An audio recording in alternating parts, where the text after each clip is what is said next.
Welcome to Christ the Center, your weekly conversation of Reformed theology. This is episode number 835. My name is Camden Bucey. I'm here in the Libertyville office of Reformed Forum. It's the year-end highlight episode, and I have with me Ryan Noah, our Director of Education and Advancement. Welcome back, Ryan. It's good to see you on the program. Thank you, Camden. It's a joy to be here. Yes, I pulled Ryan aside. I was working on this highlight episode. I've been doing these highlight episodes for, well, every year at the year end since 2008. And I've been pulling clips in different ways since then. And when I started out, I just kind of picked the ones I thought were best. Sometimes I'm doing it more objectively.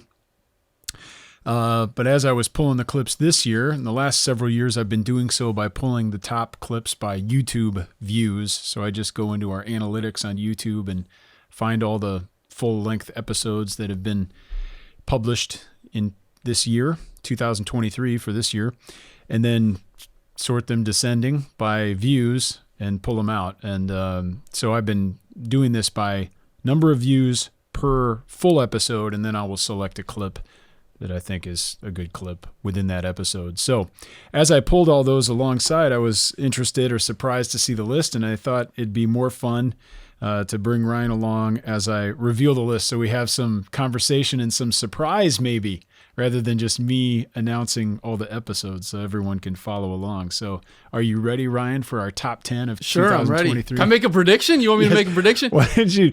Yeah, go ahead. It's hard for me to remember sometimes even what episodes we did, because a year ago is a long time, and sometimes, I don't know, things get jumbled. Right. And I pulled some of these and I thought, we did this in 2023? I thought that was 2 years ago, but nope. Sure.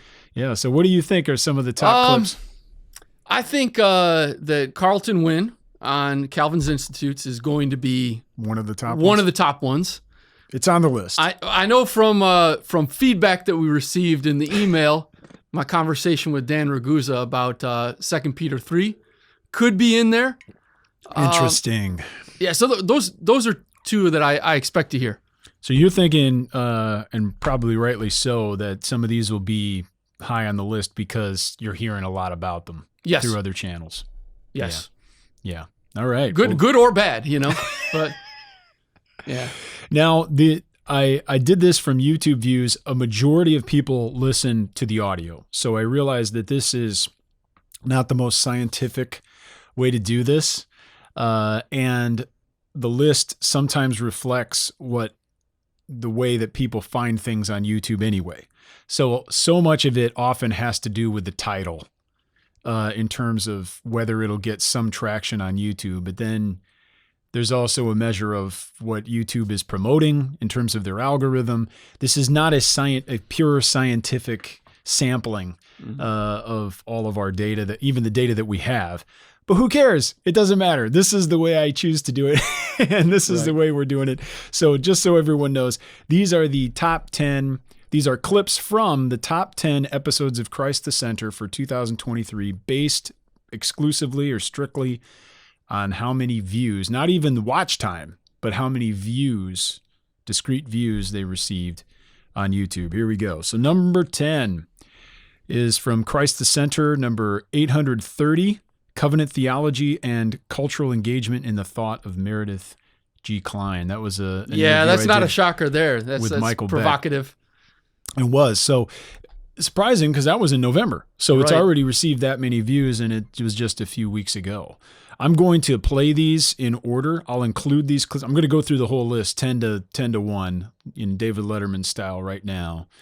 But then we'll go through all the clips in sequence from 1 to 10 with a little bit of an intro in there. So we'll get through the whole list at the moment, and then I'll include them all for everyone to listen to after the fact. So a little bit surprising, not surprising, but that's a strong lead for it to make the top 10 only with a couple weeks of exposure. That one assumed a lot of prior knowledge too. That was not for the uninitiated in terms of Kline and the whole discussion. I was surprised an episode on Kline would get that much traction on YouTube, but I'm thinking that because the title starts with Covenant Theology, that's a main driver.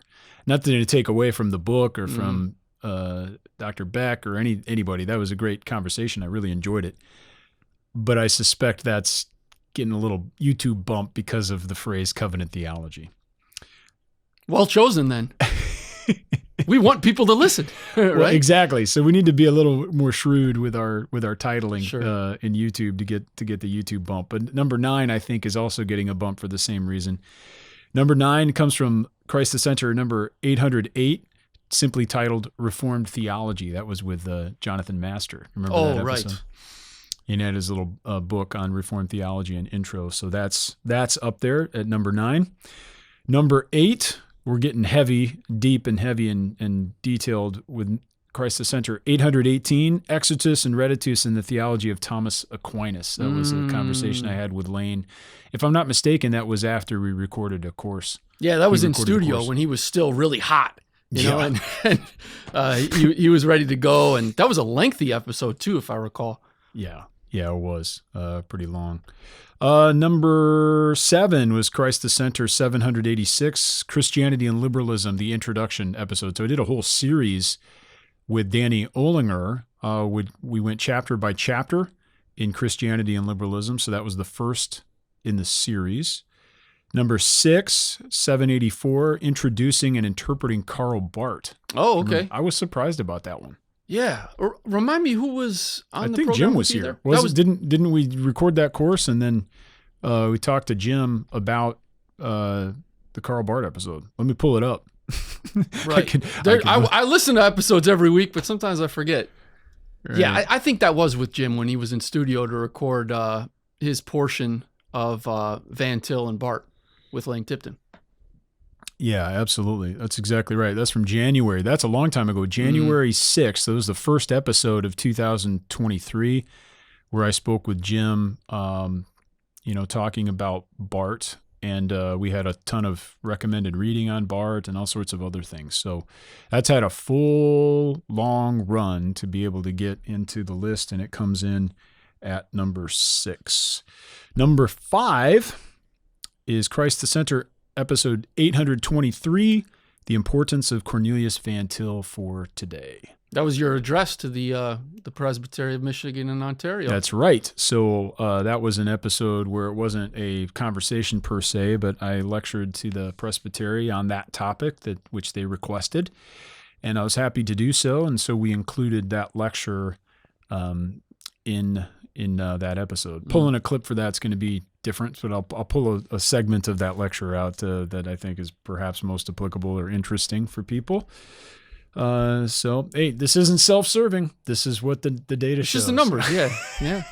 That's what the data shows.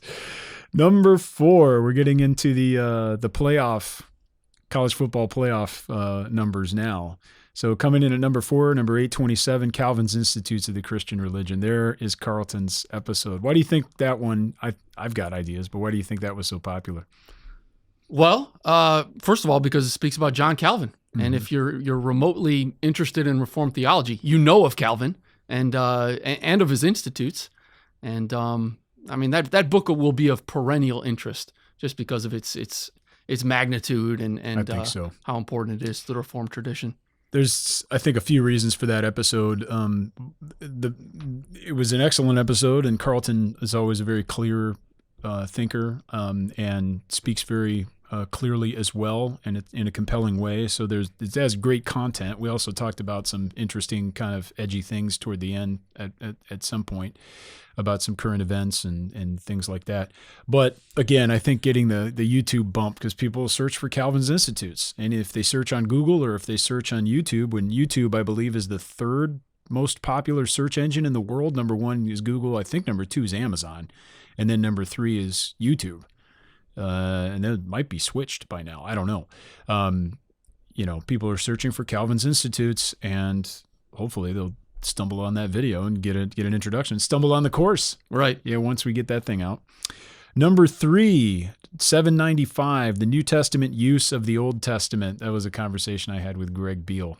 That's Can't right. beat Beale. Yeah. Oh, that's super. He's always going to be at the top, always bringing his energy, his charisma, and his expertise. So that's certainly a topic that Dr. Beale's been working on for a long, long time. Great episode. 2 left. What do you think now that we've gone through 8? Oh, brother, I don't know. I'll still stick the preterism in one in there. Okay. I think that could be. one, and the other one, if I had to pick, I don't know. I should have come better prepared, brother. Sorry. No, you shouldn't have come prepared. Like I wouldn't have guessed these either. Number 787, A Theological Introduction to Neo-Calvinism. Oh yeah, very good with Doctors and Brock and Cory Brock. Yeah, good. So we did a book launch on that, and we had not only did we do that, I think we did that live, didn't we? We might have broadcast that live, but we certainly did a launch when we had a sale, and we made a big deal out of that. So very thankful that there was some traction on that episode, and that went well. And then, indeed, you guessed it, number 1, 794, Preterism and 2 Peter 3 with Dan Ragusa. I already sent Dan an email. Just sent him an email and said, congratulations, Dan. You are our number 1 in 2023. So he did it. Oh, that's tremendous. Tell me about some of the feedback you've received on that. Well, that warms my heart. You know, we got a lot of good feedback. Some folks pushing against us, for not adopting light heart and others reading on that passage. These are preterists who are thinking we weren't, that we should have been convinced? That we should have been convinced, but I didn't hear from anyone that we misrepresented the position or anything like that. So that was encouraging.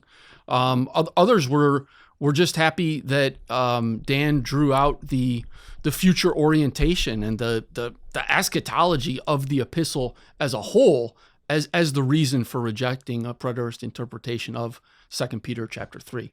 That it doesn't fit with the expectation of the everlasting kingdom that Peter's hope is set on. Mm-hmm. Well, we'll try to include. I will include clips from all of these. Hopefully, they'll be fairly representative clips in the ballpark of 5 to 10 minutes for each. So this might end up being a rather long episode, but it's that time of year. I remember starting this and off back then. I was living in Philadelphia, and we'd be driving home. And my wife and I, even before we had kids, we'd have the dog. So it's us two and the dog driving, not across country, but at least from Philadelphia back to various parts of Illinois to visit my family and my in-laws, and listening to these episodes. And it was fun just to reflect on the previous year, or and thinking about all the stuff we talked about and all the people that we spoke with. So I hope this has been a great year end for everybody. And as we take a moment to reflect on the previous year, I want to also thank everybody for listening and for watching and supporting us. It's been really heartwarming, and it's been another strong year at Reformed Forum. And by God's grace, we still haven't missed an episode on a Friday. So this is going to be episode 835, 836. It has already been recorded. It's exporting right now. I'm going to upload that. So that's 836 weeks in a row. Episode 1000, if we stay on pace, should be in February 2027, if I'm not mistaken. So we'll have a big party, and maybe after we record that, I'll take a vacation. 1,000 weeks in a row. The first week off? Yeah. I'll take a vacation for a time times and half a time. Yeah, sure. How should we interpret that? Yeah. Right. Good.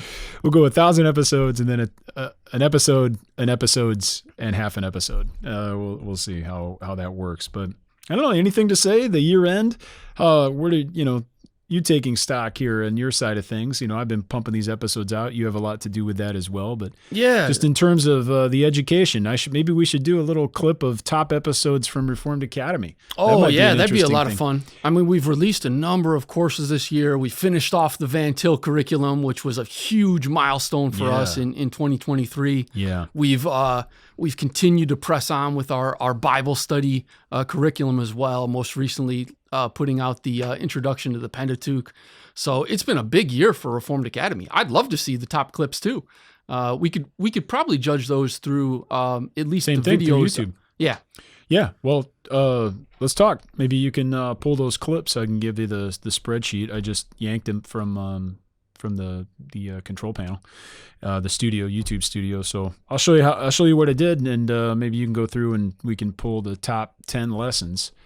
It might be a little bit more complicated to find representative clips within those because we don't have chapter markers within the lessons per se. But at the bare minimum, we can publish a blog post with the lessons, the top 10 lessons, and then put links to YouTube for people to click around and to watch those, even if we don't put them out into the podcast feed. But more to come. So stay tuned for that. We'll let everyone know what we do on that regard. But now let's get into the clips. So we'll include the clips now. And here is a clip from episode number 794, Preterism and 2 Peter 3. It's hard to not get too far into the weeds too early, or I would only bring up, just for the sake of listeners and others, that in this podcast we're not seeking to present the idea that there's complete uniformity among partial preterists, even on 2 Peter 3. I was reviewing some men that I've read extensively, like Dr. Kenneth Gentry and Dr. Bonson, who would view Matthew 24 in the Olivet Discourse, verses 1 through 34, as having indeed, come to fulfillment in our Lord's judgment against Jerusalem, would hold an early date of Revelation, etc., but would hold to, Revelation 21 and 22 and 2 Peter 3 with regard to the new heavens and new earth, as referring to something that is still yet future and concomitant with our Lord's second coming. So we are aware of that, and I just wanted to be nuanced in making that point before we proceed, in order to look at some advocates of a preterist view of 2 Peter chapter 3. Dan, could you tell us who are some notable names that we maybe know already or should know that have advocated for this? And tell us a little bit about the, not exhaustively, of course, but the history of preterist interpretation of 2 Peter 3. Yeah, so that's a rather large question. Sorry. And one that, no, all good, but one that I think more study and research would need to be done with. But I think you've been seeing a resurgence of the preterist reading of 2 Peter 3 from guys like Peter Leithart, who we'll interact with in a little bit. He has a commentary on 2 Peter where he specifically argues for what he calls a preterist framework, and specifically he calls it a framework sort of in a Vantillian presuppositional sense, as he says that the preterist framework alone makes sense of the letter as a whole. And so we'll discuss that in a little bit. And this was in the early 2000s, I believe 2003 or 2004, when his book came out. And I think around that time, you also had a pretty famous preterist conference, I think a number of years earlier, in maybe 1999 or something like that, where it seemed to be developing and being promoted. Associated with Leithart would be Doug Wilson, who has given a lecture on this. Again, I think early 2000s. At least the audio quality wasn't all that good. I remember listening to it, and so it seems to have been a number of years ago that it was recorded. But I do believe they've reposted a number of these things recently as well. So it's like they were recorded a while ago, but they are again kind of pushing it. Recently, I saw that Apologia Church has a preterist reading of 2 Peter 3. Also, Gary DeMar has one as well that was recently just it was a podcast episode from this past November, which I believe he entitled it Covenantal, Not Cosmic, and we can maybe flesh that out a bit as well. And then you have some of the other guys, I believe even Chilton and others as well, who have recently been promoting this preterist reading of 2 Peter 3. And so I think it's something that we do need to address and take up. It seems to be very, just simply out there. Now, in terms of the history of this, and we'll kind of talk about some of these guys that I just mentioned later, but in terms of some of the history of this, most of them, if not all of them, will appeal to John Owen for this reading of 2 Peter 3. And in a sermon that John Owen had given called Providential Changes, an Argument for Universal Holiness, it was a series of sermons that he gave, but the first in that series was on 2 Peter 3, verse 11, which might be helpful just to have before us. Peter in chapter 3, verse 11 says, "Since all these things are thus to be dissolved," and we'll discuss that a bit, how do we understand what's to be dissolved, referencing back to verse 10, the heavens and the earth, and the things that pertain to it. to each of those spheres. So since all these things are thus to be dissolved, what sort of people ought you to be in lives of holiness and godliness, waiting for and hastening the coming of the day of God, because of which the heavens will be set on fire and dissolved, and the heavenly bodies will melt as they burn. But according to his promise, we are waiting for new heavens and a new earth in which righteousness dwells. And so what Owen ends up arguing is that the new heavens and the new earth, and even the old heavens and the old earth, are not referring to the cosmos and its material makeup, but rather is referring to the political state and church. And so he understands the dissolution of the heavens and the earth, the present heavens and earth, as the dissolution of what he calls a Judaical state and church. And so this sermon from John Owen is often cited and appealed to by those who modern preterist readers of 2 Peter 3. And I found that quite interesting. So I went back to Owen's Owen's sermon and began kind of just exploring, okay, what are, is this reading of 2 Peter 3 common in Owen's day? And not that I've done an exhaustive study. I think somebody out there could do some type of research paper or thesis or something on this very topic. I think it's quite fascinating because during that period, the early 1600s into the mid 1600s and even beyond that, within the English and Scottish Presbyterian context, you have a number of developments and interesting developments regarding eschatology. And I think partially it was influenced by the scientific method in which they were trying to apply calculations to prophecy in Scripture. And so you begin having people anticipating the end of the world, some simply just the end of the anti-Christian states, the Roman Catholic Church and its stately connections. And so you have all of these developments within that time period in which Owen is delivering this sermon. And so I began just looking at a host of commentaries, specifically on the book of Revelation, since there are not as many on 2 Peter during that period. And most of the commentaries within that context simply affirm that the new heavens and the new earth, which is referred to not only in 2 Peter 3, but also in Revelation chapter 21, verse 1, they take it in the traditional sense that what is anticipated is the destruction of the present heaven and earth in its material sense. Now, most will also recognize that not the substance. Recording in progress. That not the substance will be destroyed, but the quality, the kind of the accidents will be glorified, and most of them will appeal to Romans chapter 8, where it talks about the creation groaning for the revelation of the sons of God.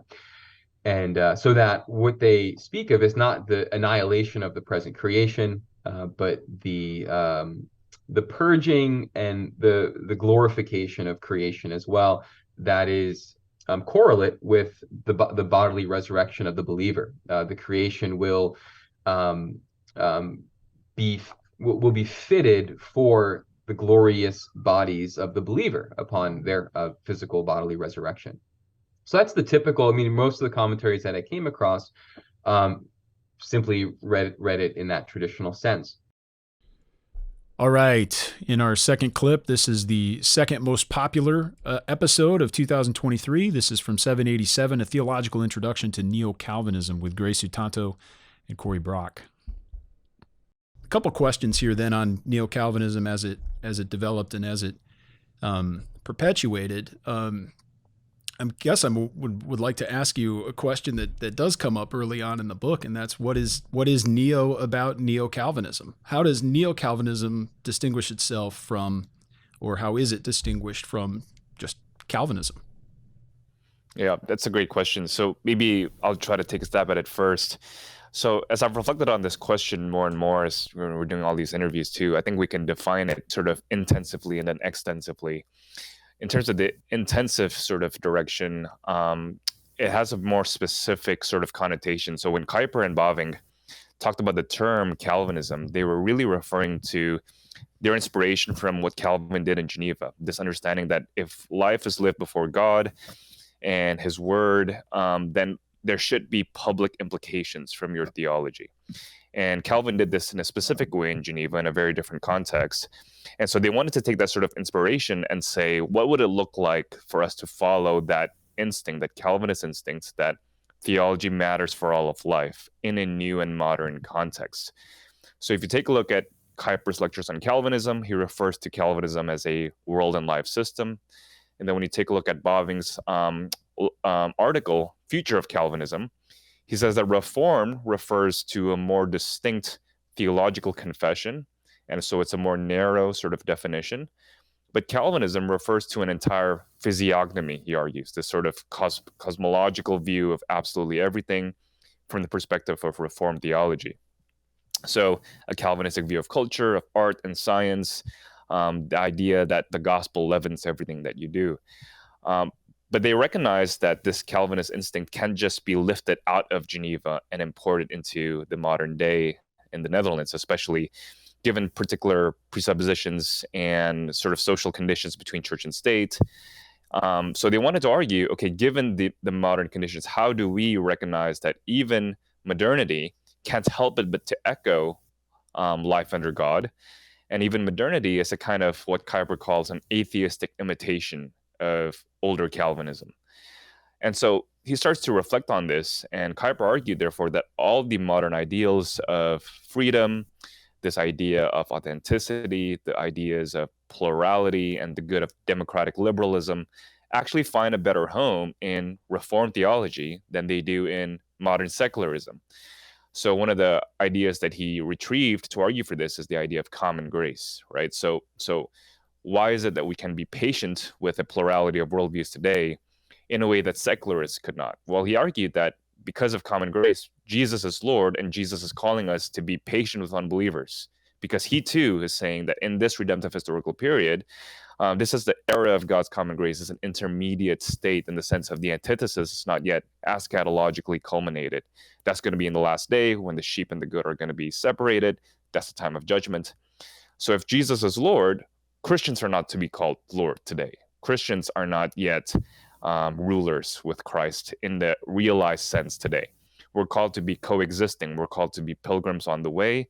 So if we have a so-called Christian nation, we should actually be allowing for worldview diversity to take place in the various structures of life. And Christians are called to lay down your rights in that sense and to be patient because God is patient with the unbeliever. So that's the intensive sense. The extensive sense is just a broader sort of frame of reference, is that they take the Reformed theology of the confessions. So for them, especially things that you would find in the Leiden Synopsis and the three forms of unity. And they would say, okay, we have this theological content. How do we recommunicate that in fresh ways in a modern age, in a way that is contextualized to its hearers? So we can have the same theology, but use different philosophical expositions of the same theology. So in the book, for instance, we try to show the ways in which Kuyper and Bavinck actually uses the terminology of romanticism to articulate general revelation, for instance, so that revelation produces feelings in the heart, and special revelation reinterprets those feelings and puts language into it, right? So those are very romantic categories: affection, language, precognitive, cognitive, articulation, things like that. And they try to develop that in their own particular direction. And so it's the same theology, but communicated in a different mode, different philosophical expositions. That's a broader overview. So another example is organic inspiration, which we covered in the text as well. Right. Which is presupposed for us now because of Warfield, and I wonder if Warfield got that as well from Kuyper and Bavinck. But this idea that God inspires these texts and utilizes the psychological dispositions, histories, personalities of each author, and so that the Bible is not like Bavinck would argue, it's not a book that just fell out of heaven. It's not like the Quran in that respect, right? So it's the same old doctrine of inspiration, presupposing the same exposition of biblical text, but articulating it using that new vocabulary of organism. In Christ the Center, episode number 795, I spoke with Greg Beale about the New Testament use of the Old Testament. Well, that's a question I have for you here. I prompted some folks, knowing that I was going to be speaking with you on the podcast, asked if some folks might have some questions. I got one from Zachary Groff, a friend of mine, Z Groff on Twitter, but he's got a really insightful question here for you, and this fits at this moment. He says, I recently heard someone distinguish sharply between biblical theological concerns and intertextual concerns. As a scholar specializing in the New Testament use of the Old Testament, he wants to know what your understanding of the difference or relationship, if any, of either between these two sets of concerns. Let me reword this. I suppose he's saying, what is the difference or the relationship between these two things, intertextuality and biblical theology? First of all, intertextuality is a wobbly term. It ought to be put in sort of italics to make it look wobbly. All right. Yeah. Because there's philosophical baggage to it that goes all the way back to literary critics in the 1960s, and it can deal with the whole debate about can we get at the original meaning of a text. And many would say it has to do with this whole postmodern perspective that says we have so many presuppositions that we can't. Those presuppositions we have to read them into whatever text we're reading, because that's our only option. We have lenses. If you have green lenses on, you're going to see green. Yeah, you're going to see green lettering. Okay, and so many would contend that distorts the meaning of the Old Testament, or at least you can't get at that meaning. So that's that's a debate in and of itself. And a number of biblical scholars think that's what's going on, and therefore that's why the New Testament writers, you see, cannot interpret contextually, because they have their own lenses. Of course, one of my responses to that is, yeah, guess what their lenses are? The lenses of the Old Testament writers. Yeah. And furthermore, the lenses of Jesus. I'll take both those lenses. Sure. But I mean, this has even infected Christian colleges. If you go to a bigger Christian college, I won't name names, but a bigger Christian college, you take English, a lot of the lectures will be on this idea of really what's called, let's see. Yeah, well, postmodern critical perspectives on whether you can get at the original meaning. Yeah, it's sometimes called a reader response perspective, and so and then that's then really held by a number of people, typically in our biblical and theological studies departments. This is why people are so interested in the church fathers now, some of the evangelical scholars, because they think that the church fathers were involved in allegory, which means reading in ideas to the text, and that, hey, if that was what the fathers did, we need to get back to the great tradition. Yeah, the quadriga. We need the full quadriga.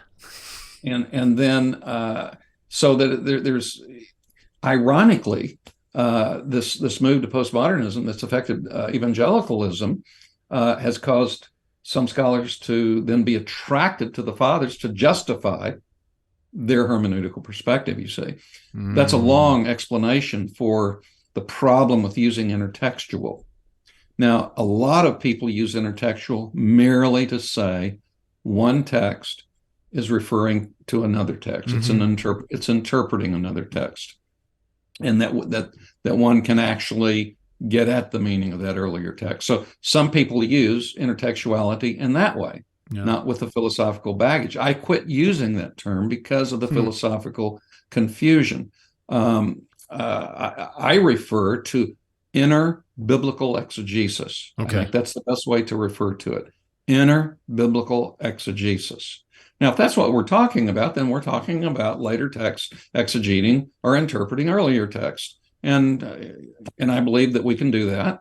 In my book on idolatry, We Become What We Worship, I have an explanation of why I think we can get at the meaning of earlier texts. I discuss and interact with this postmodern perspective because it has invaded evangelicalism. And I argue why I think we can get back to the original meaning of text. I contend that it is true, in fact, as a good Van Tillian, that we all have presuppositions, but that doesn't mean that we can't see things that are really there in texts, just as if I see a tree. Now, Immanuel Kant said you can't be sure it's a tree. I mean, he's partly responsible for this postmodern perspective, but I believe that there are some presuppositions that are good and guide us into the truth, as Jesus said. So that's sort of my very brief answer. So I believe that interbiblical exegesis is obviously crucial to biblical theology. And we so also I would not distinguish them as your questioner perhaps seemed to assume. Well, I could imagine maybe reading into his question a little bit. There's certainly a discipline or a study that you're going to be addressing in the workshop to some degree, where you're looking at a biblical author's use of text from other parts of the Bible. So whether quoting it or, as you mentioned, identifying allusions, there's certain phrases and semantic contexts that are just part of the biblical author's repertoire. And by using that, perhaps we could discuss what the purpose of it is, but we do this all the time. Like, people quote movies all the time, but what they're doing is they're quoting a line, but they're bringing up maybe that scene. You know, you're trying to evoke some sort of setting or context for the purpose, for your contemporary purpose, whatever it may be. So there's a discipline of that study, and there's also the discipline of biblical theology, as Voss defines it, the history of special revelation. But there seem to be very much those two concerns very much related. Although we might be they overlap, and yes, they do. In fact, what you're really talking about, you're asking, okay, what is the intention of the later Old Testament author, let's say, using an earlier Old Testament text, or we could say a New Testament author using an Old Testament. What is the intention? And I'm going to have a full address on 12 different ways there we go. An author can intend to use an earlier text. That's tremendous. So all that part of the conference. And do we find maybe for those who maybe cannot come, will there be any recordings, or maybe some of this material already exists in book form? There may be. I think one of the best things they could do, and I don't make probably that much royalty out of it, but my book, Handbook on the New Testament Use of the Old Testament, would be good. That'd be a great place for that. Because there I have a chapter on steps to interpreting the New Testament use of the Old, different ways the New Testament uses the Old. I have a chapter on presuppositions of the Old and the New, and I actually have what would amount to a workshop for the last chapter. So that would be a good one if they can't make it. And by the way, your questioner that just asked me that question, he may not have assumed that there's a difference between them. He may think they're the same. So I don't want to presume on what was behind one way or the other. It's an interesting question. A very good question, by the way. And for me, the essence of biblical theology is later biblical texts interpreting earlier biblical texts. There's more to it than that, but that's certainly a huge part of it. In episode number 827, I spoke with Carlton Wynne about Calvin's Institutes of the Christian Religion. I want to revisit some of the material you mentioned about natural revelation and maybe we might even say natural theology, just the natural knowledge of God and the effects of the fall, and how Calvin is so helpful there. That is one of the best, most insightful and important sections on natural theology. I think that we ought to read this natural revelation and how that impacts us, and what that knowledge affords in terms of what we can derive from it, what, how we can use it. What positively can we say about what God has naturally revealed, or what he has revealed in the book of nature? And there's a lot of conversation about this in our circles, especially in circles that are touching on post-Reformation Reformed dogmatics, or we have a lot of friends and colleagues and acquaintances that are interacting with the thought of Thomas Aquinas, who would have a different view of the image of God and the effects of the fall and what that does to man's mind and his abilities. Obviously, you and I, as 2/3 of the Van Til group, have great affinity and interest in the work of Cornelius Van Til. What do you think of all these matters with regard to these topics? More specifically, Thomas and Van Til, how might they interact with or interface with what Calvin says in the Institutes? Well, I wish our friend Lane was here. He's done such great work on the natural knowledge of God. I'm convinced that Calvin believes, and let me back up.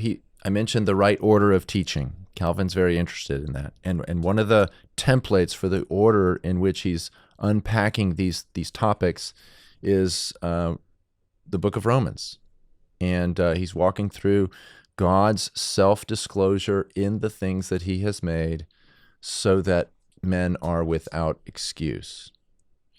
And it's not just that God has objectively revealed himself to man, but man is so inescapably confronted with the reality of God's self-disclosure that he possesses knowledge of God as the image of God.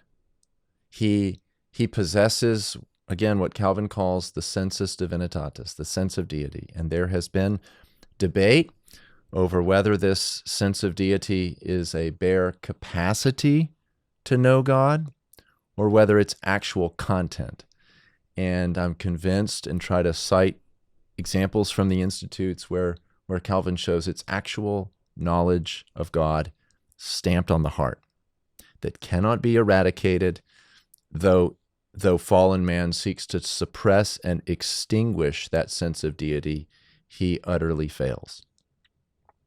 Now, like Van Til would say, I think Calvin says before him that we ought to make a distinction between the knowledge of God that is stamped on the heart and the reality of general revelation outside of him as well, and the response that fallen man makes to that revelation and to that sense of deity within him. And Calvin is so utterly clear that because of our fall into sin, all of man's responses outside of Christ to the general revelation of God is bound up in idolatry and hypocrisy. So Calvin is saying, he'll say at one point, fallen man does relatively better in the response that he makes in earthly things than in heavenly things. And some have said, see, Calvin accords all kinds of rational, natural ability to discern God's truth when it comes to earthly things, but maybe fallen man falls off the wagon when it comes to heavenly things. No, even in that context, I believe Calvin is clear that in all areas of life, man's sin infects his response to God in everything. Now, that doesn't deny the reality of God's common grace. Talk about that as well in the course, how God restrains the expression of man's rebellious spirit against him. But even where common grace is at work, even where fallen man does useful things in society and manifests the gifts of the Holy Spirit that God has adorned him with, even there, the renewing grace of God in Christ needs to work. And even where common grace might enable fallen man to do many useful things in the world, those things are still harboring a hostility against God that needs to be renewed and resurrected by the indwelling power of Christ in the Holy Spirit. So does Calvin believe in natural revelation? Yes, of course. Does Calvin endorse natural theology? Well, if by natural theology we mean, does Calvin believe that fallen man can respond rightly such that it needs no redemptive renewal when it comes to anything pertaining to this world or to God, as a response to the sensus divinitatis and God's self-revelation around him? I believe the answer to that is no. It doesn't mean fallen man is not confronted with things he ought to believe and ought to derive from nature. It doesn't mean that Calvin doesn't even unpack some of those things. But can fallen man reason rightly about God apart from the inward work of the Holy Spirit? No. Does fallen man have natural knowledge of God? Yes. But again, it's a knowledge that is stamped upon his heart and that he does not use well at all. Mm-hmm. It's a seed of religion. It's a semen religionis, but he doesn't water that seed. He doesn't cultivate that seed. Sure. He doesn't bring forth any of the proper fruits from that seed. The only way the semen religionis, the seed of religion, can yield true religious activity is when it is cultivated, blessed, and renewed by Christ through the gospel. For our fifth clip, this was from Christ the Center episode 823. I included a lecture that I gave on the importance of Cornelius Van Til for today to the Presbytery of Michigan and Ontario. Hope you enjoy it. Van Til's commitment to confessional faithfulness was not just a theoretical stance for him, but it was deeply rooted in his heritage. His understanding of confessional faithfulness was profoundly shaped by the Afscheiding, which was a 19th century secession movement within the Dutch Reformed Church. The Afscheiding, many of us Americans or German influence might be tempted to say Afscheiding. Don't do that. It's embarrassing. It's Afscheiding. It's Dutch. Don't offend your Dutch brothers, especially in this area. You don't want to do that. The Afscheiding, or the secession, which began in 1834, deeply influenced the Dutch Reformed Church. It became a significant historical touchstone for Van Til's tradition and for Van Til himself. Originating in Urum, a small village in the Netherlands, the secession was a response to the perceived liberalization and increasing state control over the church. Led by a man named Hendrik de Kock, the village pastor who experienced a transformative shift in his own understanding of Reformed doctrine, the seceders considered these trends as betrayals of the church's historic confessional faithfulness.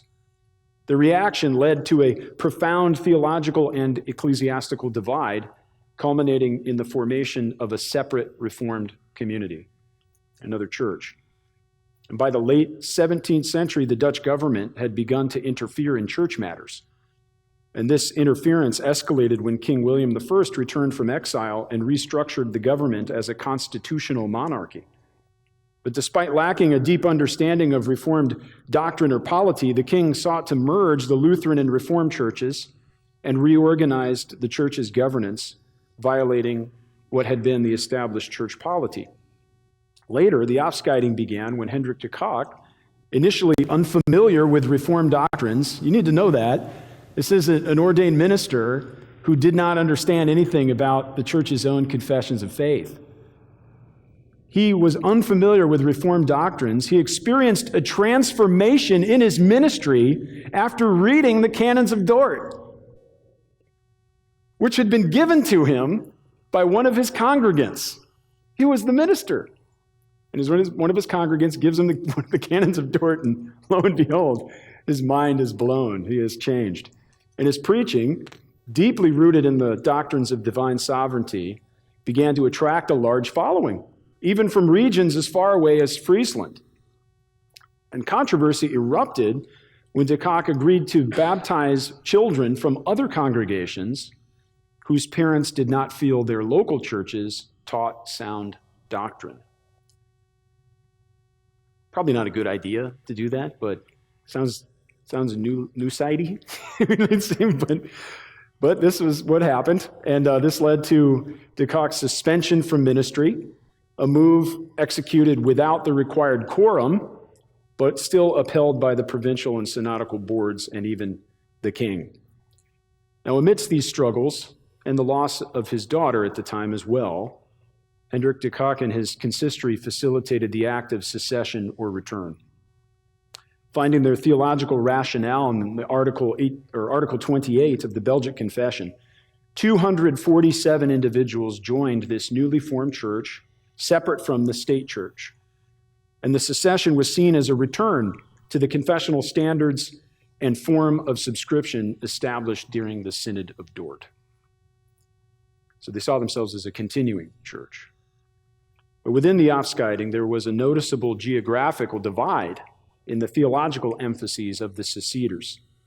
See, in the South, the movement was heavily influenced by pietism, similar to German Lutheran pietism, emphasizing personal conversion and a vibrant experiential faith.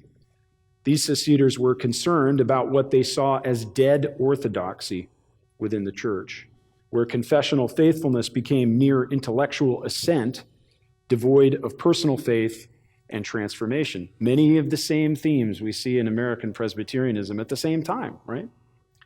But in contrast, the seceders in the North placed a greater emphasis on confessional orthodoxy. They saw the confessions as a vital safeguard for the doctrinal purity of the church, protecting it from heterodox beliefs and practices. You see, for them, confessional faithfulness was not a barrier to personal expressions of faith, but was integral to it, providing the theological framework within which a genuine faith was nurtured and expressed. So in drawing parallels with the Afscheiding, Van Til saw the importance of maintaining both aspects within the church. Like the seceders of the Afscheiding, Van Til sought to maintain the integrity of the church and the faith in the face of significant cultural and ecclesiastical pressures, demonstrating the enduring relevance of the Afscheiding as a model of confessional faithfulness. The degree to which he might have leaned on the northern or the southern interpretation perhaps is for another day, but definitely Van Til was sympathetic with many of the aspects that were expressed and demonstrated by the seceders in the Netherlands. We also need to consider J. Gresham Machen at this point as well, and his influence not only on the movement, but on Van Til. Machen significantly impacted Cornelius Van Til on this front. Machen's contention is well known. This is the year of Machen. We celebrate the 100th anniversary of the publication of his perhaps most important book, Christianity and Liberalism. Machen contended that liberalism was not a minor theological squabble over doctrinal nuance. Rather, he saw it as a fundamental departure from the historic Christian faith. Liberalism was another religion altogether, not just a different form of Christianity, but a different religion.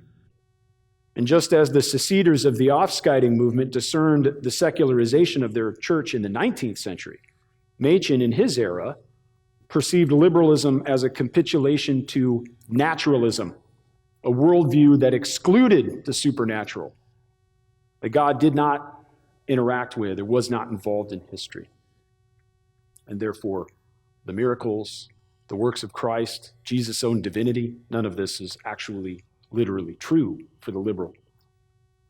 Both the Afscheiding and the formation of the OPC were reactions against a perceived, but a real, departure from the historic Christian faith within their respective denominations. And in both cases, the proponents of these movements believed that the confessions were not merely historical documents, but living expressions of the church's faith that are grounded in the Word of God, summarizing the teaching of Scripture. As such, any significant departure from these confessions represented not merely a breach of tradition, but a breach of faithfulness to the Bible itself. And in the tumultuous period leading up to the birth of a new church, our church, the OPC, Cornelius van Til found his voice in the pages of De Reformatie, which is a publication in the Netherlands. His articles, written during this critical juncture, serve as really a fascinating window into his thoughts and his convictions at the time. He was just about 40 years old. They illuminate these letters that he wrote in Dutch back to his countrymen from whence he came back when he was 5. They illuminate how Van Til functioned really as somewhat of a bridge connecting the Dutch Reformed tradition and the American Presbyterian one. In one provocative article, I've got a footnote there, you can look it up. There was a provocative article he published in October 1935. So put that in your minds in terms of what's going on in the Presbyterian Church, USA, October 35. So the OPC was founded June 1936. So just before this, not even a year before this, he wrote an article titled Afscheiding in 1936, ? Cornelius van Til drew a clear and forceful parallel between the struggles faced by the Orthodox Presbyterian Church in the 1930s, what would become the OPC, and those of the Afscheiding in 19th century Netherlands. The first line of his article poses a rather poignant question. He asks, will a secession, will an Afscheiding, that's the word he uses, will an Afscheiding have to come in 1936? He's intentionally linking his current experience in the Presbyterian Church USA with the history from his Dutch heritage beginning in 1834. And as Van Til wrote, this question divided even conservative groups within the Presbyterian Church. Many people had different ideas on how to answer that question. Is an Afscheiding necessary? Well, even conservatives disagreed on how to answer that question. Those like J. Gresham Machen and his supporters, which included Van Til, believed that secession was nearly inevitable and necessary. But on the other hand, there were those such as Samuel Craig and his supporters who believed that secession was neither advisable nor necessary. Conservatives, they were not modernists, they were not liberals, they were not moderates either, necessarily. These guys, many of them were on the board at Westminster Seminary, but yet were not willing to support a new church. They were willing to support a new seminary, but not willing to support a new church at that time. The difference of opinion between these two groups underscores the deep divide within the Presbyterian Church USA then. To Van Til and those who shared his view, the church had strayed so far from its confessional roots that a new Afscheiding seemed the only viable solution. And much like the seceders, they pushed forward even in the face of much adversity and suffering. Certainly after Machen his appeal at the Syracuse General Assembly was denied, and several others in the cause were also removed from ministry.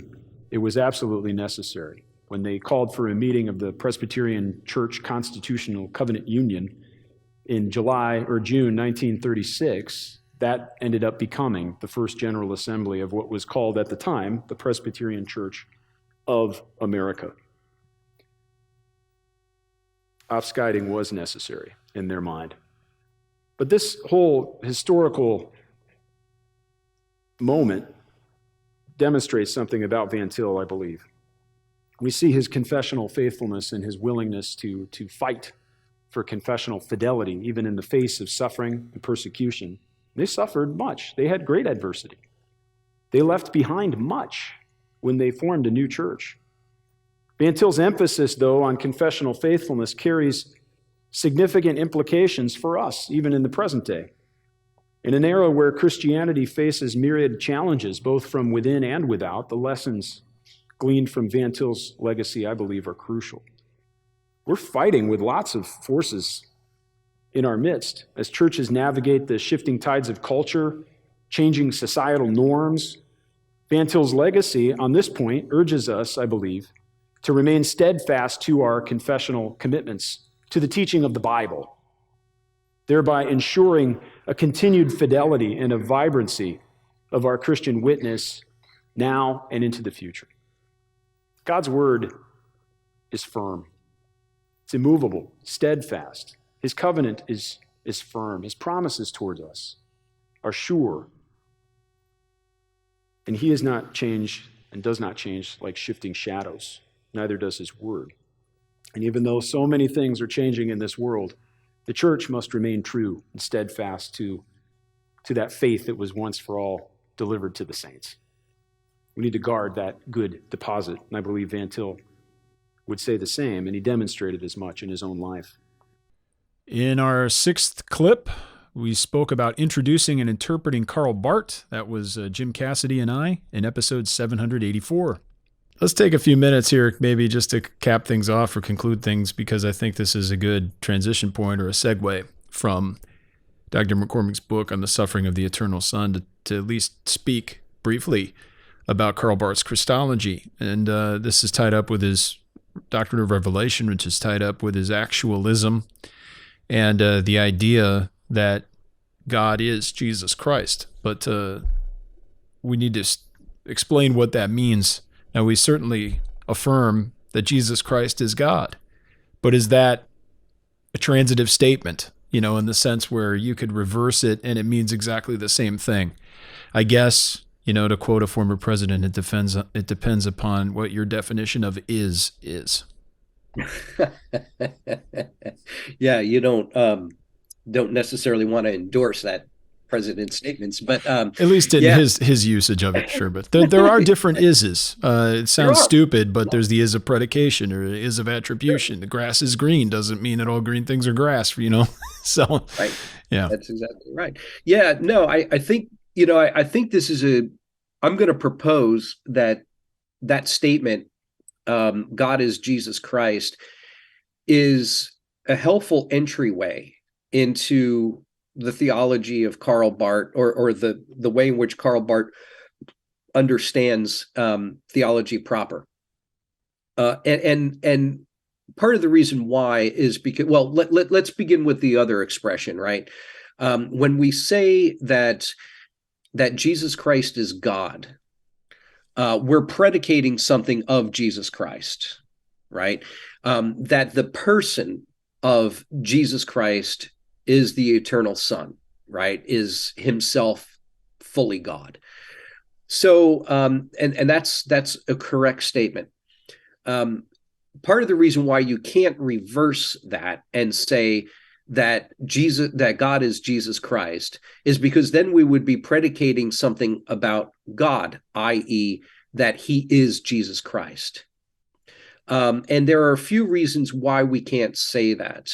We could say it if the only identity of God is, in fact, from all of eternity, quite prior to and independent of creation, still, nevertheless, Jesus Christ. As if there were some sort of an eternal incarnation, or that Jesus Christ as the God-man is not the kind of thing that happened within human history, but was actually the case always and everywhere, even prior to creation and to what we would call the historical incarnation. And that's exactly what Karl Barth is saying, right? When he says, and it's in CD 22, by the way, as far as I could tell, the first time he says this, he wants to identify God as never being ever at any time, at any point, a being who is independent or prior to Jesus Christ. So that there is, for Karl Barth, and this is clearly documented by Bruce McCormick and others, for Barth, there is no what we would call a logos asarkos, yes, which is to say the logos, the eternal word, apart from the flesh. Yeah, not fleshed or unfleshed, right? Right, mm-hmm. Right. He's always been enfleshed, right? The logos cannot be understood as existing prior to or independent of enfleshment or incarnation, which really does lead to this idea of a kind of eternal incarnation. Now, is that though? I mean, I don't want to jump ahead, but I need to ask this because for people like me and other people that are listening, they're probably just, how is this possible? It doesn't make any sense because there has to be a before and an after, right? And we addressed this a lot in the PhD program. I took a course on Barth that we read all this stuff on Barth's treatment of the Logos Sarkos, or what he called the Deus Absconditus, the hidden God that he's so opposed to, and that because everything's revealed in and through Jesus Christ always and everywhere. But I imagine this gets to the subject matter of your book, God's Time for Us, because when he's saying this, is he, in his mind, is he speaking according to Geschichte at that time? Or is he's not saying what seems to be just patently false according to regular human experience, right? That because there was a time point where Jesus Christ was born, but that's not exactly what he's talking about, right? Right. And that's exactly correct. And you're putting your finger on a significant portion of the lectures that we're going to unfold next month, which is what sometimes I call a two-tier approach to history. Okay. And of course, Van Til brought this out, and Van Til made the distinction between Geschichte and Historie.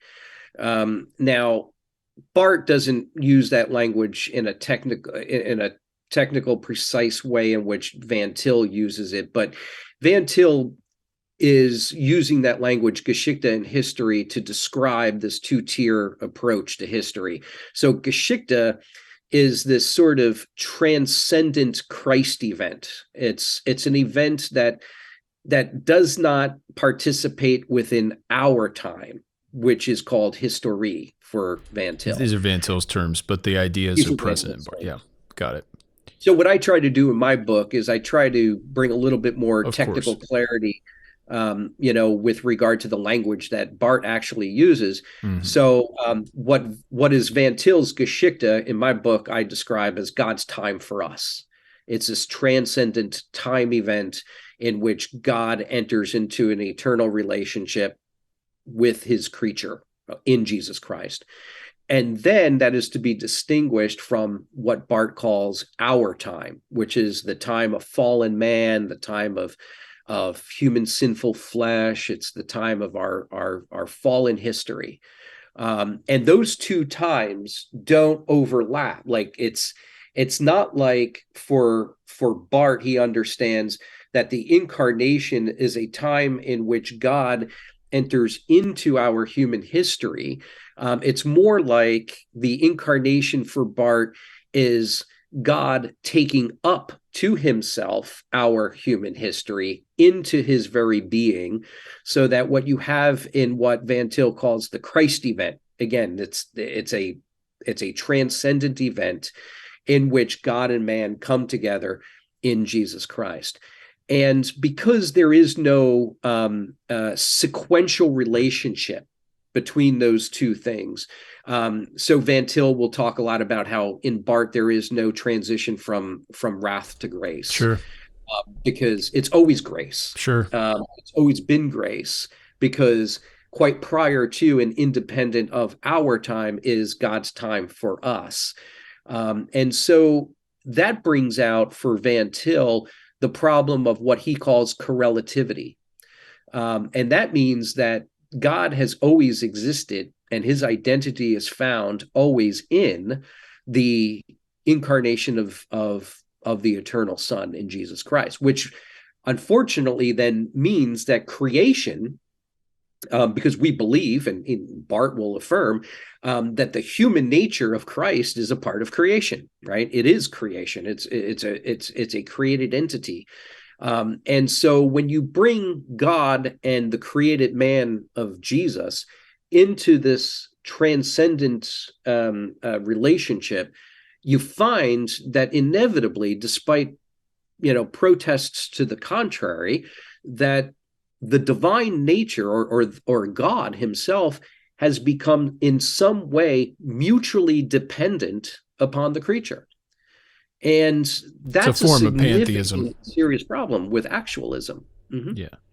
And using Van Til's terminology, which I'm also finding is replete. I'm being reminded that it's replete in Machen as well, as I've been working through very close reading of Machen's Christianity and Liberalism, seeing it's the 100th anniversary of that.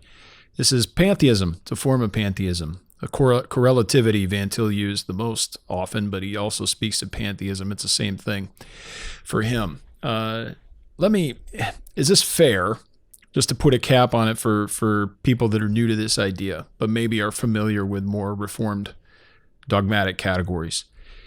Is this, in your estimation, a form of superlapsarianism on steroids? Or, maybe to use an Avengers illustration, as if the dogmatician, the superlapsarian, got all the infinity stones? I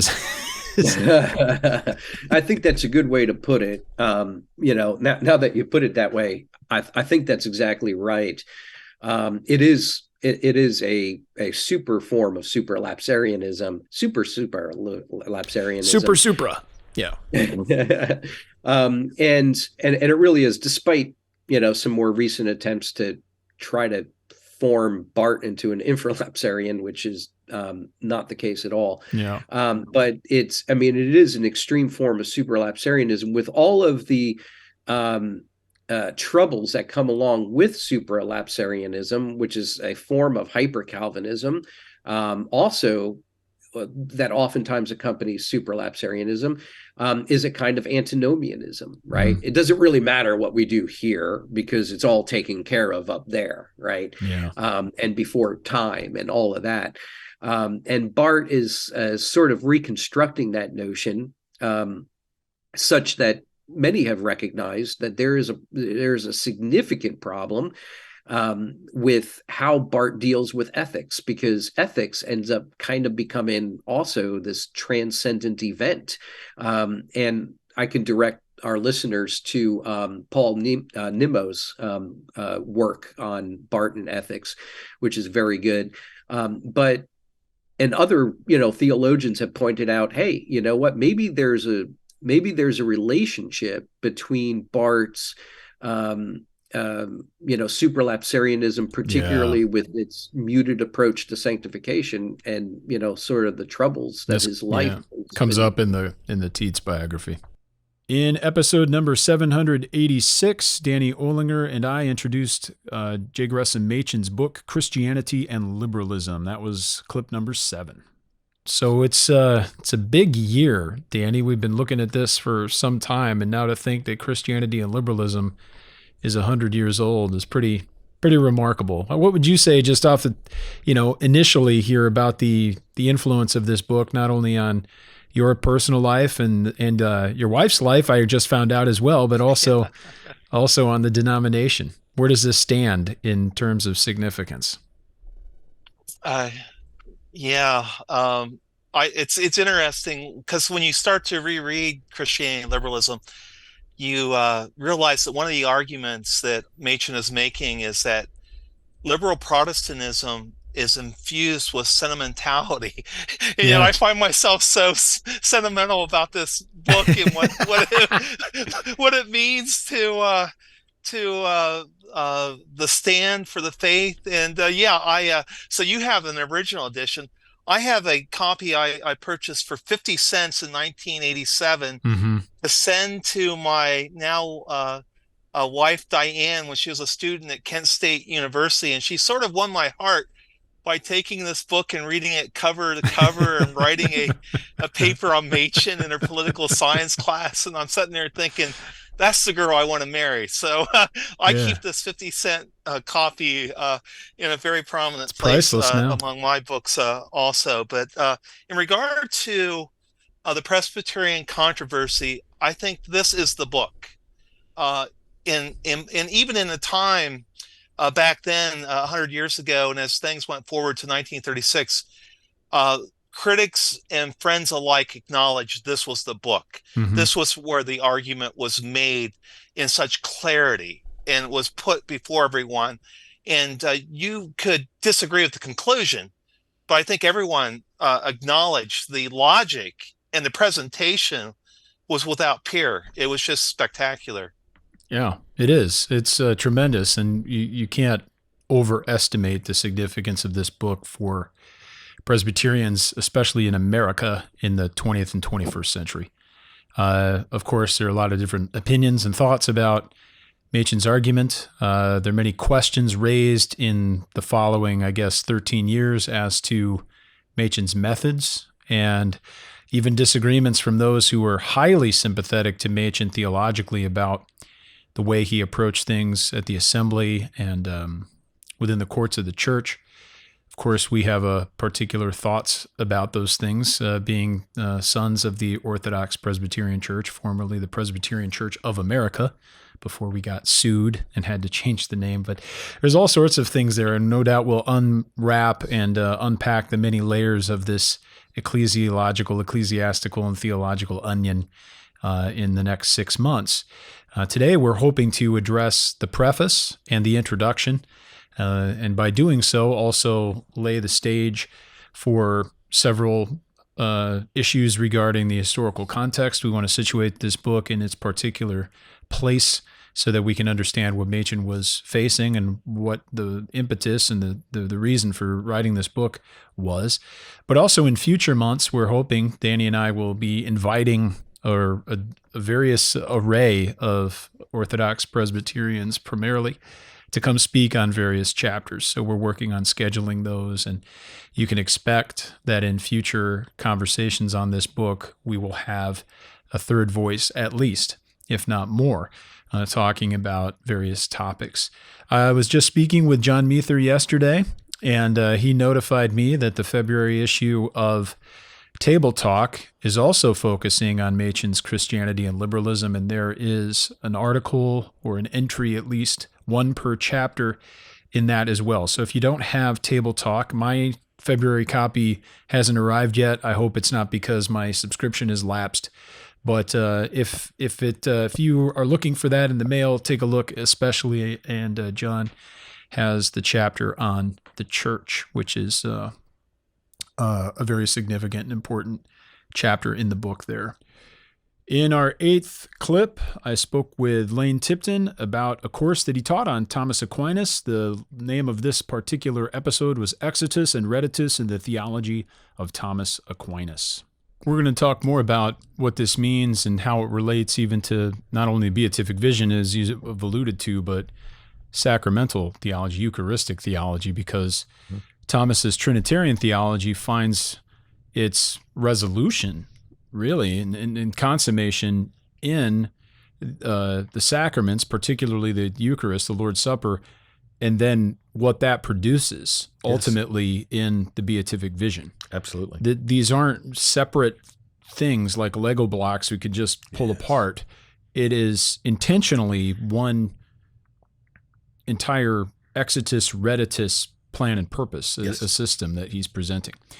Let me pose something hypothetically. This might take us far afield, but if I'm playing Thomistic advocate and Thomas is hearing criticisms that, from voices such as Calvin and Van Til and Bavinck, that we need to hold to a doctrine of autotheos with regard to the Son. We don't want to have a communication of essence because that leads to priority within the Trinity and all sorts of other, priority, all sorts of other errors and problems potentially that could arise from a hierarchy, whether you intend that or not.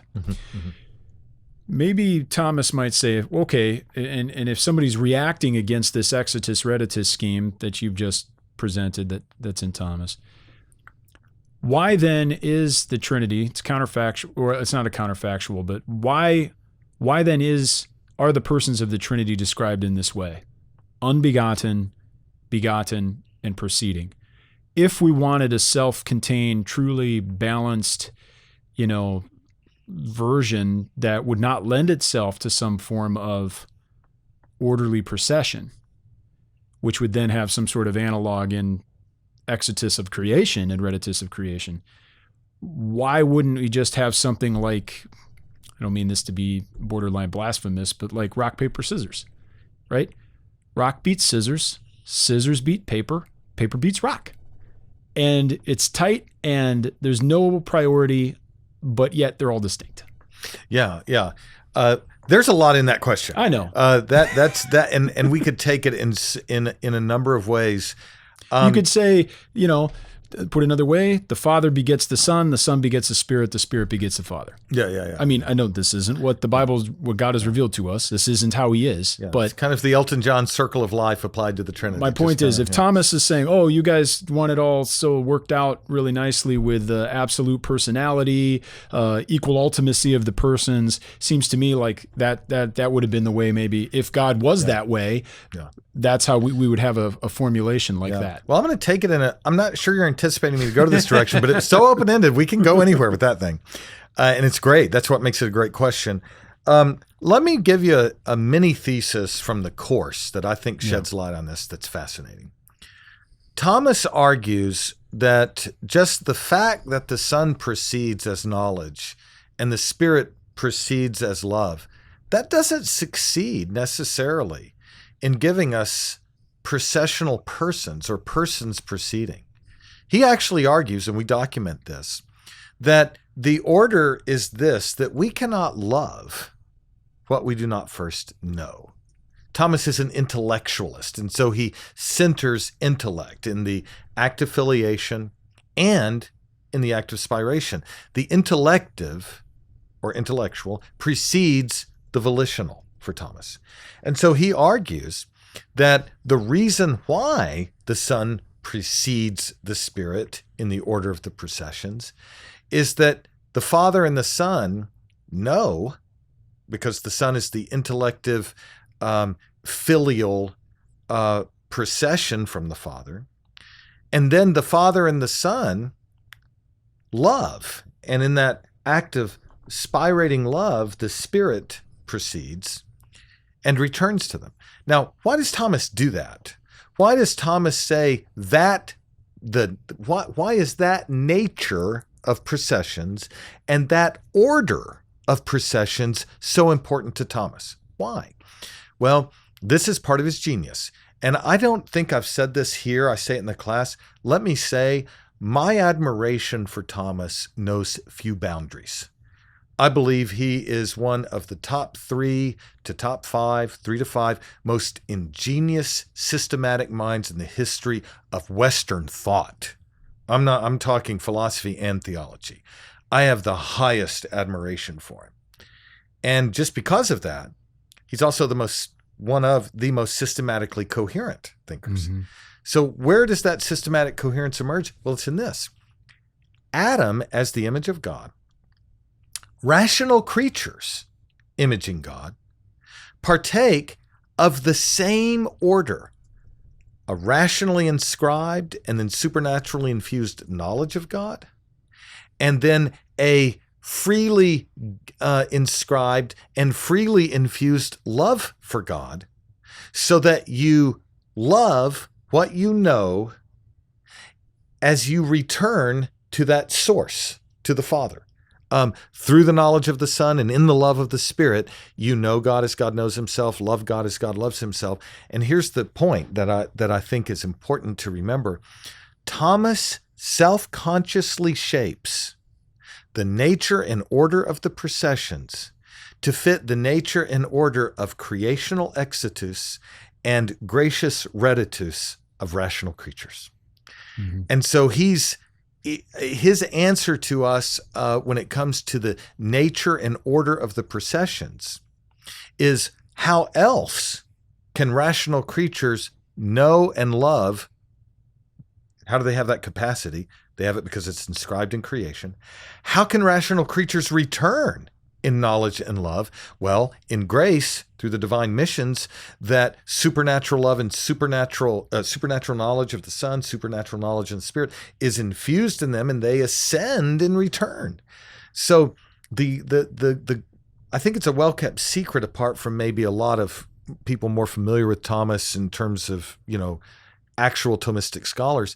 There's a circular, this is not a pun, there's a circular relation between his conception of Trinitarian processions eternally and the Trinitarian missions in nature and in grace that form the Exitus and Reditus of the rational creature. So I think if Thomas really if we start pushing him and he starts pushing us, we're not only going to have to be talking about the rationale for the processions themselves, but how those processions relate to image-bearing creatures and how the rational creature relates to God and how those processions bear on the creation of the creature and how those processions bear on the return of the creature. Is it in covenant or is it in deifying grace? Yeah.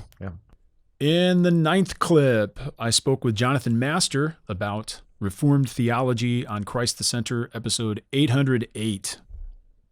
I was excited to see this book. I think there's a lot of, there are many use cases for this for me. One, I enjoyed reading through it myself, but also this is a kind of book where I can share this with people. I think this would be an excellent book where we might even be able to have stacks of it at church to hand to various people that are coming to a Reformed church for the first time or don't understand all of what goes along with being Reformed. That's somewhat of a flexible word, and I have my thoughts. Everyone has their own thoughts about it and whether it should be capitalized or not, and in what context. But I'd love to ask you and hear your thoughts about this with respect to this specific book. How do you use that word and define it for you with regard to this book? What does it mean to be Reformed?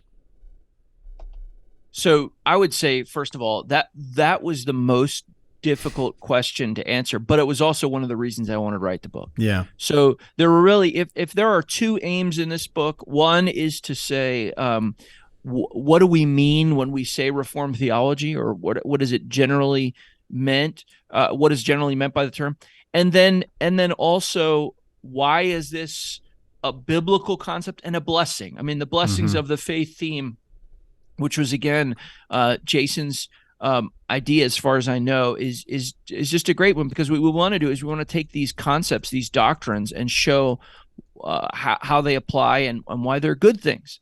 So, but the definition question was tricky because, as you know, there are a lot of different people out there who have some pretty strong ideas of what it means to be Reformed. Is this person Reformed? Is this church Reformed? That's a question that gets asked a lot.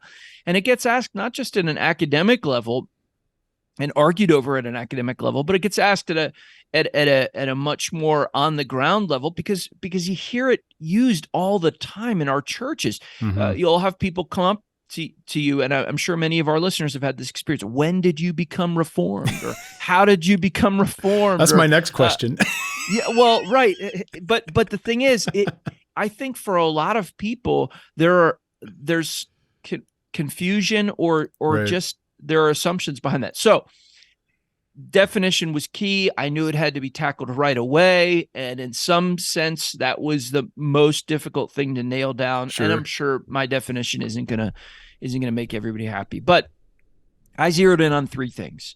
And they may seem disconnected, but there's a logic to them. The first is I did focus on the solas of the Reformation. Now, I know those came later. They weren't always articulated in the way they are, but the solas of the Reformation and the implications of those things, the scriptures alone, Christ alone, faith alone, grace alone, to the glory of God alone. These are, I think, effective ways of describing the key issues in the Reformation. Now, again, they weren't articulated that way at that time, but they are effective shorthand ways of describing what was at stake in the Protestant Reformation, what continues to be at stake. So absolutely, the solas and their implications is one.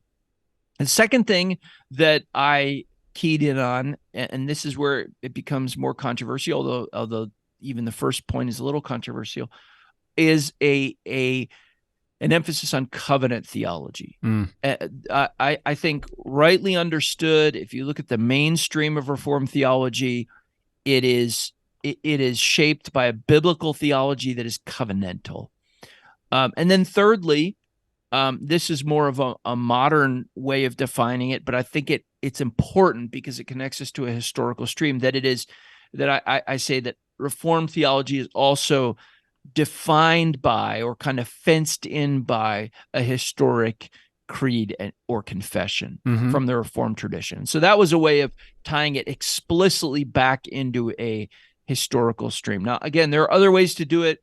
There are ways that historians define Reformed theology, and I actually talk about that a little bit at the beginning, just by way of introduction. And I think the most popular way that people define Reformed theology today, and they say, I'm Reformed, or are you Reformed? What they mean is something like, are you a Calvinist? Right, exactly. And that obviously is an important feature of Reformed theology, our understanding of the sovereignty of God in election and in salvation. But I think both of us would agree that doesn't capture the full-orbed nature of the Reformed faith. So how about you, Camden? You have a podcast with Reformed in it. That was a big risk on your part, and so and I've grown in. What did I get wrong? You didn't get anything wrong. I agree with you, but a little autobiography. So I grew up in the mainline PCUSA. The individual church where I grew up was rather conservative, all things considered. Has since now joined with the EPC. So when I was growing up, the pastor is a 5-point Calvinist. They held to inerrancy of Scripture, all these sorts of things. And there are a lot of rural churches like that kind of basically, they're functionally not Presbyterian at all, because they're basically just saying, as long as a denomination or the presbytery doesn't make us be liberal, we'll just do our own thing. And we'll withhold our money from them, and we won't give the denominational askings. Not my preferred plan of ecclesiastical life. Okay. But anyway, when I went to college, I was kind of figuring things out. Eventually, through Campus Crusade for Christ and friends that I came about meeting, ended up visiting lots of different churches. And through that experience, the Lord eventually led me to what might be called a Reformed Baptist church, but small r, not a 1689 church, but basically a Calvinistic Baptist church with a lot of influence from the Master's Seminary and John MacArthur. So he's a great example. People will love MacArthur. They'll say they're Reformed. But over time, I started to learn and grow that I did not agree with, the interpretation of the Old Testament in a lot of regards. I had enormous and immense respect for the expository preaching and of that church, as well as Pastor MacArthur. I'm still indebted, and in any way one of us can be indebted to one another, but as a matter of speaking, indebted to his expository preaching for teaching me what a sermon at its core ought to be, an exposition of the text and preaching the gospel from the text. But I came to realize that this didn't fit with my instincts, and so even though I grew up in a mainline church, I still was more accustomed to, even though I wasn't maybe self-conscious of it, I was still more accustomed to a covenantal reading of Scripture. And as I started to read and study myself, I realized, no, this is what the Bible's teaching. And that, long story short, I ended up becoming more and more confessional. I stumbled into some more Reformed resources from professors at Westminster Theological Seminary, etc., and came to realize that I indeed, subscribe to the Westminster standards. So I went through that long path to find out what I believed, was now I'm not Reformed with a small r, but confessionally Reformed, and came to believe that this is a better definition of this. This is how we ought to use this word. Until about 7-8 years ago, I started to get more involved with the work down at Mid-America Reformed Seminary. So I came all this way to find out I was truly Reformed, or Reformed, the capital R, only to find out I'm not Reformed. I'm a Presbyterian because other people use the word to refer to the continental tradition. So that's the one knock on our organizational title, Reformed Forum, and I'm trying to fix this. But we do want to involve the wider breadth of our NAPARC and ICRC brothers who subscribe to the three forms of unity, for example. So it depends on the circle. So Jonathan, you can't make everyone happy all the time. Even if you're confessional, some people might say, well, you're not Reformed, you're Presbyterian. You're absolutely right. And a lot of those voices were in my head as I was writing this. I'm trying to make it as simple as possible, and yet genuinely include whatever needs to be included, and all those voices were in my head. So you're right. I knew it wouldn't satisfy everyone, and I tried to, even in my lead up to the explanation, make a nod to why it might not satisfy everyone. There's this way of looking at it, there's that way of looking at it that have some legitimacy to it, and ultimately, I'm also not really too concerned with being the guy who polices who's Reformed and who's not. That's not the purpose of the book. No, it's not. It's really not. It was to give a kind of shorthand set of, if maybe sort of tent pegs you can grab onto that that will help you understand in a mainstream way what we're aiming at. And now, rounding out our top 10 for 2023, I spoke with Michael Beck about covenant theology and cultural engagement in the thought of Meredith G. Kline. Tell me about those conversation partners, in a sense, or those broad camps. Why? I think those are good choices. So I'm not criticizing you there, but I want to ask so that you can explain to our listeners and viewers why you chose those three to have a conversation with. Yeah. And that was, how do you get, well, I suppose it started, let's get a lay of the land. Let's see who's interacted with who. The whole thing is centered around Kline. So obviously you have to put some delimiters on who you can look at. So I kind of leave Voss out. I leave Van Til right out. I leave, I'm not even, I don't even touch Barth, just basically chopping massive sections of the discussion right off. And my grid or filter, I suppose, through which to kind of interact with people is just if there was some level of interaction in Kline himself. So if he wanted to engage a certain perspective, and even better if they engaged back, there would be an automatic, very real discussion to be analyzed there, and then you can broaden out from that point. So I mean, those were the three main pieces as I saw them. If you get your head around these pieces, I feel like, at least in terms of Reformed transformationalism, you kind of have a good view of what's happening. And also to see Kline's engagement with all of those allows you very clearly to see how the substructural level of the discussion works, because Kline, I mean, that's where he lived. So he's going to just take it on, whether it's the issue or not. He just goes front and center and just aims for that particular thing. And it's always so perceptive and he can bring these things out so well. So, to the degree that people would respond to what he was saying, it just really centered the discussion nicely in terms of what I wanted to do. So, I mean, I think of, obviously there's the famous Kline-Bahnsen interaction. So Bahnsen became the key interlocutor there. In terms of frame, I mean, there's the notorious frame Kline ongoing sort of thing. So he became the obvious candidate in that regard. But he deserves his own category, in my opinion, because, the other guys are approaching it from a broadly, covenantal Vossian perspective, using a Vossian biblical theological methodology, you might say. But when I was reading Frame, I was getting like, this guy has abandoned ship on Vossian biblical theological methodology and moving more on his own brainchild here, which, it's fine. Just, it is what it is. But it was just apparent to me that that's why he didn't fit into, he didn't want to quite be slotted in there with the Theonomists or the Neo-Calvinists. He wasn't asking for his own space, but I gave him his own space anyway. I felt like it deserved. Plus he had written so much about it. So I thought, let me spend a decent bit of time on him. And then, of course, the Doividians, I mean, that would be, that primarily came from Kline's own, it's in Kingdom Prologue.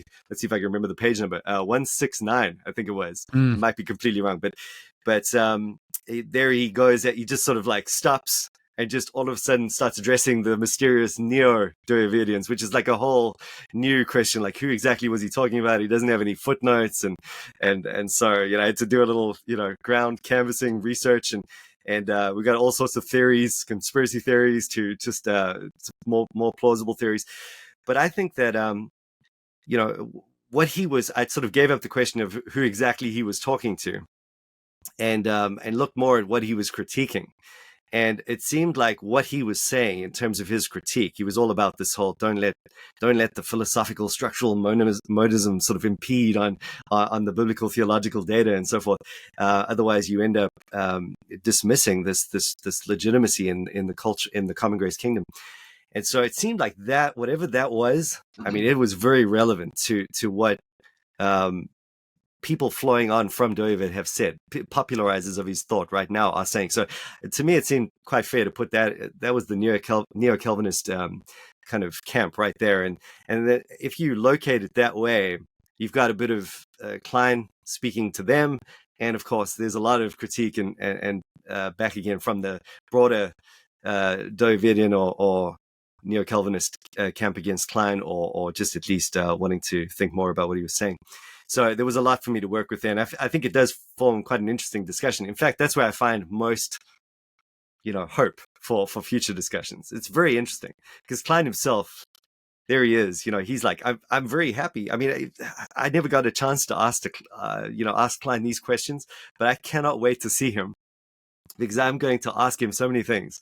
And one of the things I want to ask is, what did you think about Kuyper, for example? Because he seems very, very happy to be located in that kind of tradition, and he's very thankful for the cosmonomic things that David's doing. And, so he doesn't seem like this rabid anti-Neo-Calvinist guy, and and of course he doesn't know about the Two Kingdom project either, because he died 3 years before Van Drunen puts out his first book. So it's a really interesting space. So I think a lot of the discussion around Kline has been anachronistic in that they've just imputed to him these ideas, like he's obviously a Two Kingdom guy, and that's clearly not the case. And yet it might have been that was the case as things unfolded and he formulated his thinking in light of some of the controversies that broke out. So anyway, those are some thoughts. Well, we hope you enjoyed all of those clips. Just no doubt it has been a full episode, not having even edited all this yet in terms of what you're seeing me speak about now in terms of my personal experience, but I'm imagining this is going to be an hour and a half or more, depending on these clips. But I hope you enjoyed that. Again, just as a reminder to everyone, I embed chapter markers into all of the audio. And if you're watching on YouTube, there are chapter markers in the description, which you can either click them or you can skip in the play bar to the various portions that you want to watch. Sometimes people write in, they don't like all the chit chat, like when we're talking, skip around. Yeah. Skip around. That's what the chapter markers are for. I love it when the podcasts I listen to include chapter markers, and that way I can bounce around, to the various portions that I think are going to be applicable. So we include that for your benefit, and hopefully everyone likes that. Ryan, any final remarks or any comments as we get going? Well, this has just been a tremendous year, Camden. It's a joy to serve alongside you, brother, for the sake of our Colossians 1:28 mission, and just want to send a big heartfelt thank you to all of our friends and supporters for partnering with us. We could not do this work without the support of God's people to serve the church for the glory of Christ. Amen. And I wouldn't want to be doing anything else with my life. Yeah. So it's wonderful. It is a joy. It's a great privilege. We don't take it for granted. We're thankful to the Lord for allowing us to do this work. We're thankful for all the support that we receive, all the people that come alongside us and encourage us, that pray for this mission and that support us financially. We don't take it for granted at all. We're so thankful and grateful for all of that. And, here in the office, we're closing up shop. Office isn't closed per se, but you and I are going to use some vacation time and take some time off. So it's going to be nice to go spend some time with family, to reflect on things, and hopefully everyone will have a great holiday, and we'll see you in the new year. If you got any comments or questions, you can head on over to community.reformedforum.org or head on over to the website, reformedforum.org, for information about everything we have going on, as well as a handy-dandy donate page if you would like. And I do want to thank everybody for watching and listening for the entire year. We look forward to a solid 2024 with you, but we hope you join us again next time in the new year on Christ the Center.